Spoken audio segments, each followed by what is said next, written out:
2023학년도 2학기 기말고사 생명과학원 저동고 내신 분석 리포트입니다.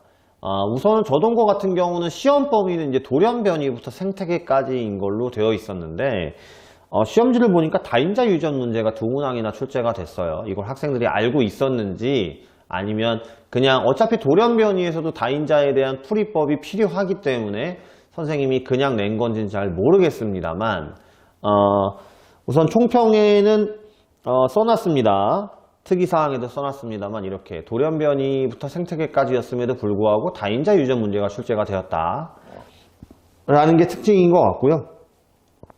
객관식 24문항 중에서 유전은 6문제밖에 출제가 되지 않았습니다. 그 중에서 2문제가 다인자라는 거죠. 난이도가 이제 상급 문제가 출제되진 않았어요. 그래서 난이도를 좀 낮출 수도 있지 않았을까라고 볼 수도 있지만 그냥 별 3개를 줬고요. 생태계도 너무 세세한 부분, 자세한 부분보다는 보통 이제 생태계 파트가 굉장히 내신에서 자세하게 낼 수 있는 부분이 많거든요. 아무래도 우리 주변의 환경에 대해서 암기해야 되는 부분들도 꽤 많기 때문에. 근데 이제 고3 학평 수능 기출 같은 경우를 보시면 나오는 부분이 딱 정해져 있어요. 왜냐하면 논란의 여지가 없어야 되거든요. 근데 이번 저동고의 생태계 같은 경우는 학평 수능 기출 문제에서 고3 학평 수능 기출에서 모의고사 기출이죠. 필요한 부분들이 주로 출제가 됐기 때문에 학생들이 공부하는 데는 조금 더 수월하지 않았을까라고 생각이 들고요. 어차피 지금 이 리포트를 이번 연도 친구들이 보는 것보다는 다음을 준비하는 친구들이 보실 거잖아요.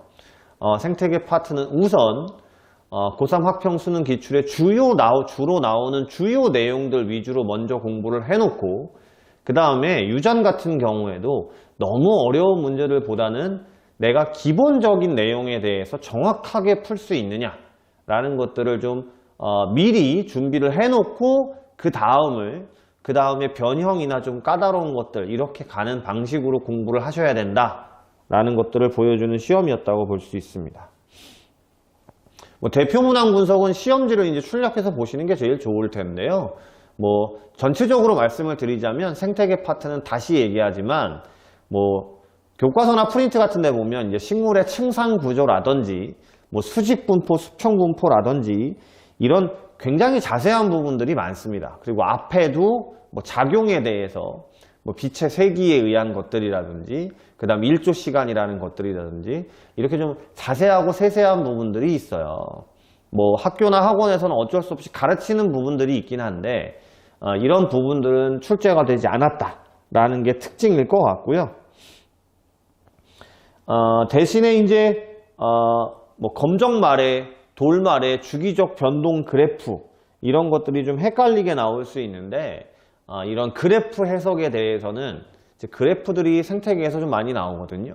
그 그래프 해석에 대해서는 좀 주의 깊고 꼼꼼하게 보셔야 된다라는 것들이 대표 문항 분석에 출제가 되어 있습니다. 고3 수능 학평에 가면 생태계 파트에서 가장 중요한 게 이제 방형구법이라는 게 있어요. 그러니까 밀도, 빈도, 피도 각 어떤 군집 내에서의 각 개체군들의 밀도, 빈도, 피도를 계산하고 상대 밀도, 상대 빈도, 상대 피도를 계산해서 중요치를 만들어서 이제 우점종, 희소종 지금 말은 이렇게 복잡하게 했지만 거의 그냥 더하기, 빼기, 곱하기, 나누기, 퍼센트 이 정도거든요. 근데 이 부분들이 이제 개념에 따라서 이번 저동고의 특징은 또 면적을 다르게 한다든지 이렇게 개념 안에서 살짝 변형을 주는 것을 가지고 실수를 유도하는 문제가 방형구법은 13번, 15번에 2문제나 출제가 됐고요. 생태계는 이런 특징이 있다라고 보시면 될 것 같고요. 돌연변이 아무래도 이제 22, 23, 24의 비분리가 있는 문제가 가장 어려운 형태의 문제였지 않았을까. 그래서 이 부분을 가지고 이제 등급이 결국 결정이 되지 않았을까라고 생각이 드는 문제들이 출제가 됐는데 우선은 이 돌연변이가 많이 어려우려면 부모와 자녀도 골라야 되고 그 다음에 돌연변이 생식세포를 받은 자녀도 또 골라야 되고 이렇게 여러 개의 경우의 수를 묻는 문제가 나왔다라고 하면 아주 어려웠다라고 할 수 있는데 이번 저동고 시험 문제는 어렵긴 합니다만 부모 자녀를 구분하지도 않았고요. 찾을 수 있게 되어 있고 그냥 부모 자녀가 누군지 딱 규정을 지어줬고요.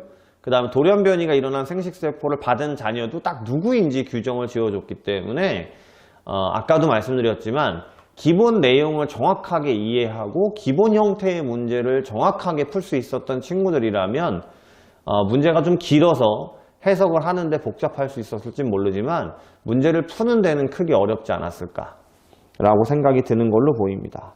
그리고 최근에 고3 학평 수능에서 좀 최상급 난이도로 나타나게 되는 비분리나 구조 이상이 결합되어 있는 문제, 이런 문제들도 수업 시간에 학생들에게 이제 이런 문제도 있다라고 모아서 또 설명도 해주고 주기도 했었는데 그런 문항은 출제가 되지 않았기 때문에 조금은 수월하다라고 표현하면 좀 그렇겠지만 아무래도 너무 어려운 문제를 보다는 유전도 기본적으로 풀어야 되는 문제가 출제되지 않았나 이렇게 생각이 드는 시험이었다고 볼 수 있습니다.